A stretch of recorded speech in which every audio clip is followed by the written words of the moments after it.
Comment trouver un métier qui vous générera plus de temps tout en ayant des revenus suffisants pour maintenir votre train de vie?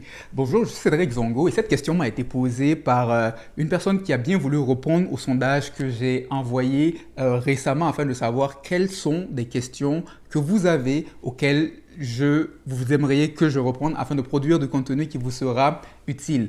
Et merci à tous ceux qui ont pu répondre. Et si vous voulez répondre à ce questionnaire, vous trouverez le lien en dessous. C'est un questionnaire anonyme où vous pourrez poser votre question et ça me fera plaisir de faire une capsule qui vous aidera à naviguer parmi les questions et l'incertitude dans laquelle vous pouvez être actuellement. Alors la question qui m'a été posée, c'était en essence de savoir, la personne disait « J'aimerais changer de métier suite à un congé de maternité ». Déjà, félicitations pour cette naissance. Et donc, j'aimerais changer de métier suite à un congé de maternité afin de passer plus de temps avec ma famille. Cependant, je ne sais pas comment mon diplôme actuel peut être utile dans un autre domaine. Alors, je pense que c'est une question à laquelle plusieurs d'entre nous pouvons nous identifier ou nous aimerions changer de métier, mais on se demande qu'est-ce qu'on va faire à part ce qu'on a connu faire, ce qu'on a su faire jusqu'à présent. Et il faut faire attention parce que justement la familiarité peut être un obstacle au progrès. Et donc, je pense que c'est une question à laquelle plusieurs d'entre nous peuvent s'identifier. Et peut-être qu'avec le confinement qui a pris place, peut-être que vous avez eu l'occasion de réfléchir à votre vie et peut-être que vous vous dites que non, vous ne voulez plus continuer dans ce train de vie-là. Vous voulez avoir un train de vie peut-être beaucoup plus posé, où vous avez le temps de passer du temps avec la famille, d'investir dans les activités qui vous intéressent. Peut-être que c'est l'occasion pour vous de redéfinir votre vie. Vous êtes dans ce questionnement, mais vous vous demandez qu'est-ce que vous pouvez faire pour avoir plus de temps tout en étant capable de payer vos comptes. C'est une réalité. Alors, je vais vous donner différentes pistes et la première piste que je vais vous dire, c'est que la première chose pour gagner plus de temps tout en étant capable de payer vos comptes, ce n'est pas nécessairement de changer de métier. Oui, vous n'avez pas nécessairement besoin de changer de domaine de métier pour pouvoir gagner plus de temps tout en étant capable de payer vos comptes. Pourquoi?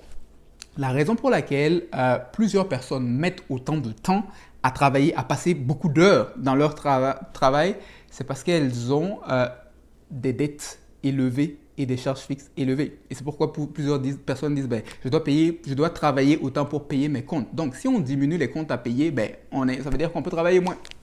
C'est une équation très facile à faire, qui va prendre quelques temps, un peu d'effort, mais qui est possible. En un espace, donc, il faudrait penser, par exemple, à la première chose, à travailler, à diminuer ses dettes et à mieux maîtriser ses charges fixes. Imaginez si vous n'aviez plus tous ces paiements de dettes qui passent sur votre compte.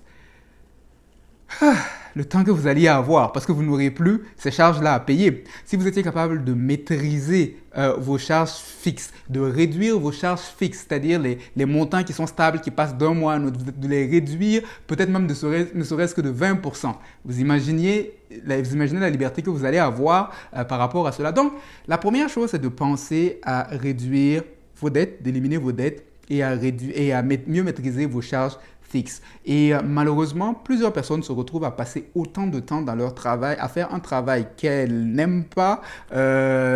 Pourquoi? Parce qu'elles veulent vivre pour impressionner des gens qui s'en foutent d'eux. Pourquoi? Je m'explique. On veut la grosse voiture, on s'endette pour cela, on veut les meilleurs voyages, on s'endette pour cela, on veut les meilleurs habits, on s'endette pour cela. Et finalement, qu'est-ce qui se passe?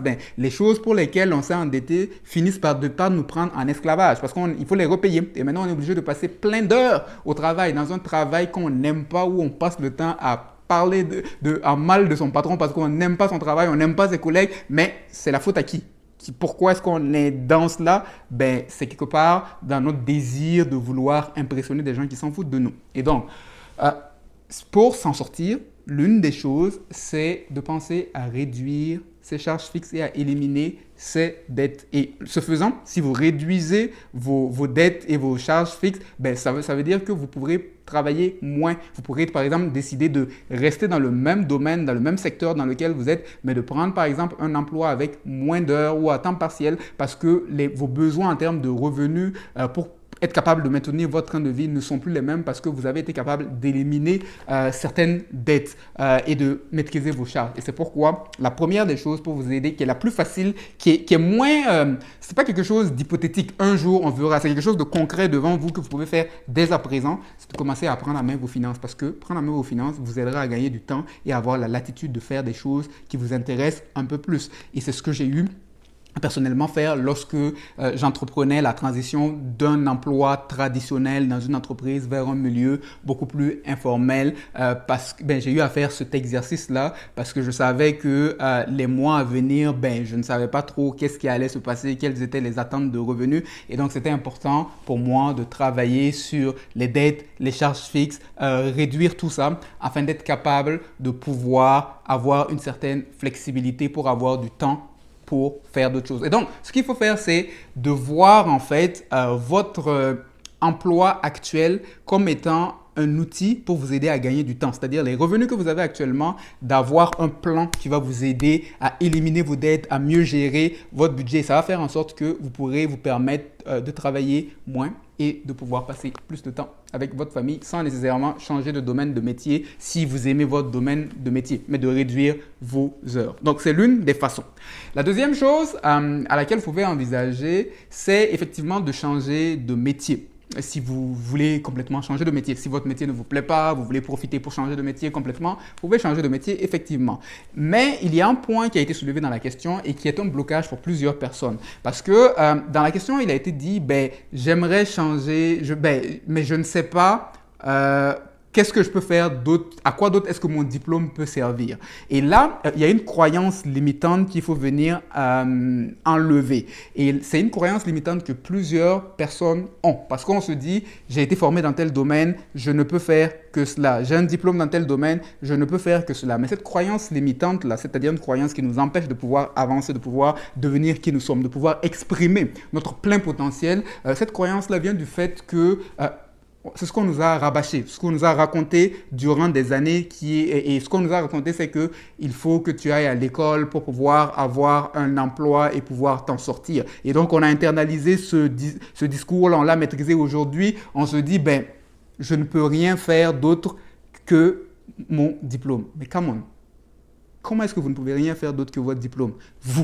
Vous avez plein de compétences, vous avez plein de talents, vous avez un historique, vous avez des défis que vous avez su relever dans votre vie. Vous avez plein de choses que vous avez déjà accomplies en dehors de votre diplôme et vous vous dites qu'il n'y a rien d'autre que vous pouvez faire que votre diplôme. C'est un mensonge, mais c'est un mensonge auquel plusieurs d'entre nous avons cru parce qu'on nous l'a répété constamment. Un mensonge qu'on répète constamment finit par devenir comme une vérité, même si c'est un mensonge. On finit par y croire et puis malheureusement, ça nous amène vers un sentier qui nous cause des problèmes. Et donc, vous n'êtes pas votre diplôme, vous n'êtes pas votre carrière actuelle. Dans votre vie, vous allez devoir vous réinventer plusieurs fois et vous allez regarder dans la vie de plusieurs personnes à succès, elles n'ont pas été... Il y a certaines personnes qui ont fait une chose durant toute leur vie, mais il y a plusieurs autres qui ont dû se réinventer à plusieurs fois. Et donc, vous avez plusieurs arcs plusieurs cordes à votre arc. Et donc, vous devez comprendre en fait que vous n'êtes pas rémunéré dans la vie à cause de votre diplôme. Ce n'est pas votre diplôme qui vous fait vivre. C'est votre capacité à résoudre des problèmes qui vous fait vivre. Dans l'économie, on ne paie pas quelqu'un à cause de son diplôme. On paie quelqu'un à cause de la plus-value qu'elle apporte. Donc, quelle est la plus-value que vous apportez? Pourquoi est-ce que deux personnes dans une entreprise qui ont le même diplôme n'ont pas les mêmes revenus? Parce que probablement, il y a un qui apporte une plus grande value que d'autres, qui résout des problèmes de manière beaucoup plus efficace, beaucoup plus rapide et qui est capable d'avoir des promotions beaucoup plus facilement que d'autres. Donc, ce n'est pas une question de diplôme, c'est une question de quelle est la solution que vous apportez. Et c'est la même chose, vous allez voir des gens qui ont des diplômes mais qui n'ont aucun revenu. Pourquoi? Parce qu'elles sont assis à la maison, pas en train de résoudre des problèmes. Et donc, avoir un diplôme n'est pas une garantie d'avoir des revenus. Oui, c'est bon d'aller à l'école, d'avoir une certaine base de connaissances, mais ce n'est pas une garantie que vous allez avoir des revenus. Et de l'autre côté, vous avez des gens qui... n'ont pas de diplôme, mais qui ont des gros revenus. Pourquoi? Parce qu'elles sont en train de résoudre des problèmes. Et par conséquent, je veux vous amener à enlever cette mentalité-là que la seule chose que vous pouvez faire dans la vie, c'est le diplôme que vous avez eu. Non, vous pouvez faire plein d'autres choses que le diplôme. Votre vie ne se résume pas au diplôme que vous avez eu. Même sans diplôme, vous auriez pu avoir des revenus. Et donc, il faut penser au-delà. Maintenant, comment est-ce qu'il faut penser? Il faut penser à se poser il faut vous poser la question de savoir quels sont des problèmes qui existent dans ce monde auxquels vous pouvez être une solution. Parce qu'on paie des gens pour des solutions. Lorsque vous amenez un plombier chez vous à la maison, vous vous en foutez de son diplôme, qu'il soit de Harvard ou de je ne sais où.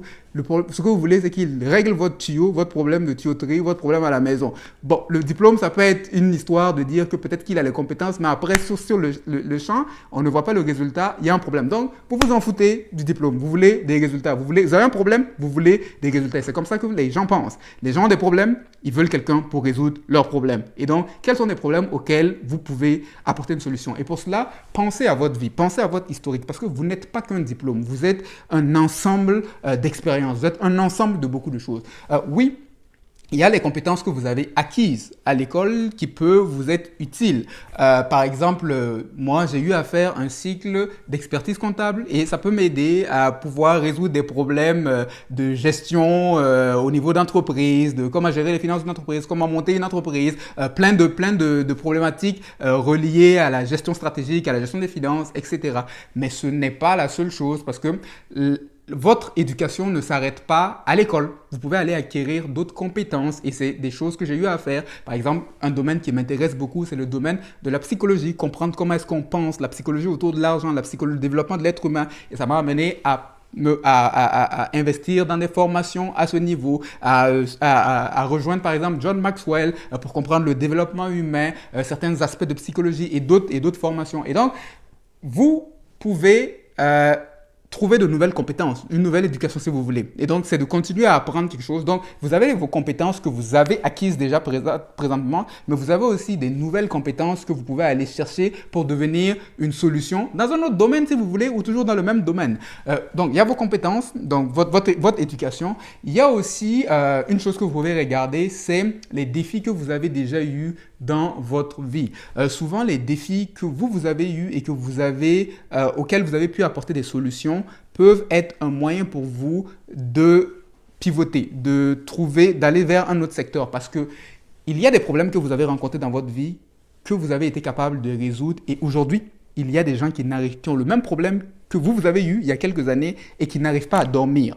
Et ces personnes-là seront prêtes à payer de l'argent pour que quelqu'un vienne les aider à s'en sortir parce qu'elles se posent la question à savoir, mais qui va m'aider à résoudre ce problème? Et vous avez déjà résolu ce problème. Et donc, vous avez plus qu'un diplôme, vous avez une expérience, vous avez des problèmes que vous avez rencontrés, des problèmes que vous avez eu à résoudre et vous pouvez être une solution pour ces gens. Et par exemple, si vous regardez, que ce soit par exemple dans l'industrie des finances personnelles, vous allez trouver des gens qui ont par exemple eu à connaître des grosses faillites, qui ont été capables de s'en sortir et qui aujourd'hui enseignent au niveau des finances, enseignent beaucoup de choses. Et même moi, c'est comment une des raisons ou une des choses qui m'a permis de pouvoir enseigner certaines choses, c'est parce que moi aussi, j'ai eu à dealer, à savoir comment est-ce me débarrasser de certaines dettes d'investissement, comment pouvoir bien gérer ses revenus, quelles que soient les saisons de revenus dans lesquelles un entrepreneur peut être, une personne peut être. Donc, il y a les choses que vous avez eu à vous-même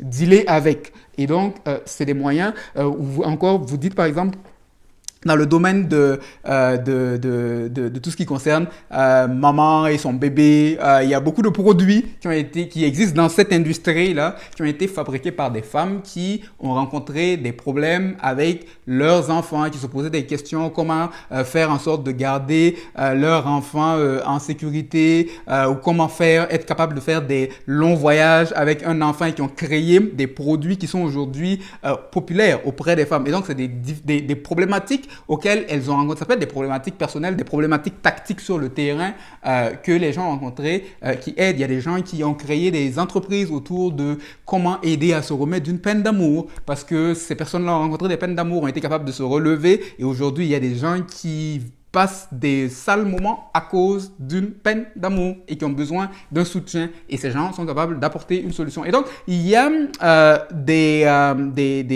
des circonstances que vous avez eues dans la vie qui ou que vous avez su surmonter qui peut vous aider, qui peuvent être quelque chose que vous allez apporter, une solution que vous allez apporter à d'autres et pouvoir être rémunéré. Donc, posez-vous la question à savoir, dans votre vie, dans votre expérience, au-delà des compétences que vous avez acquises, vous avez eu à acquérir à l'école, au-delà de qu'est-ce que vous avez. Donc, il y a des problèmes que vous avez pu résoudre, il y a de nouvelles compétences que vous pouvez aller chercher, il y a des choses qui vous passionnent, que vous pouvez aussi monnayer. Donc, vous êtes un ensemble de beaucoup de choses. Regardez donc à tout cela. Regardez à qu'est-ce que vous avez. La solution, elle est en vous. Vous êtes une solution au monde. Et donc, ne laissez pas votre diplôme limiter votre perception parce que vous pouvez changer du jour au lendemain, faire différentes choses. Alors, j'espère que cela vous aide et naturellement, si vous emboîtez par exemple la voie de l'entrepreneuriat, il faudra par la suite penser à des moyens de systématiser parce que malheureusement, certaines personnes créent des entreprises qui ne finissent pas par leur générer du temps. Et par exemple, le domaine de l'infoprenariat, c'est-à-dire la vente de connaissances par Internet, est un domaine qui peut vous aider par exemple à gagner du temps tout en générant des revenus. Au début, ça demande du travail. Au début, c'est difficile, mais en ayant des systèmes avec le temps, vous pouvez arriver à pouvoir gagner des revenus. Et croyez-le ou non, toute entreprise, vous allez voir des gens qui vont vous dire faire une entreprise, c'est facile.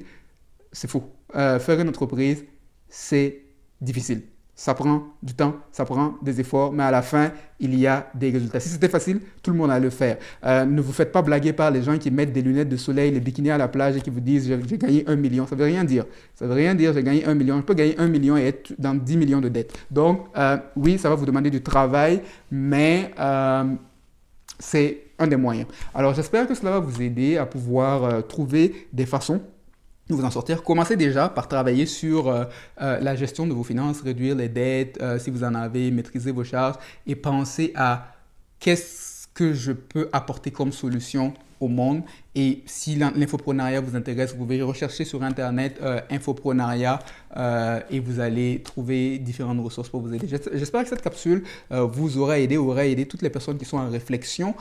Et si vous avez envie que je fasse des capsules beaucoup plus dans ce genre pour vous aider à mieux vous réorienter, là je viens juste de vous brosser juste une petite surface, mais si vous voulez plus d'éléments de ce genre, n'hésitez pas à poser vos questions et je répondrai à la demande que vous avez parce que je veux vous servir.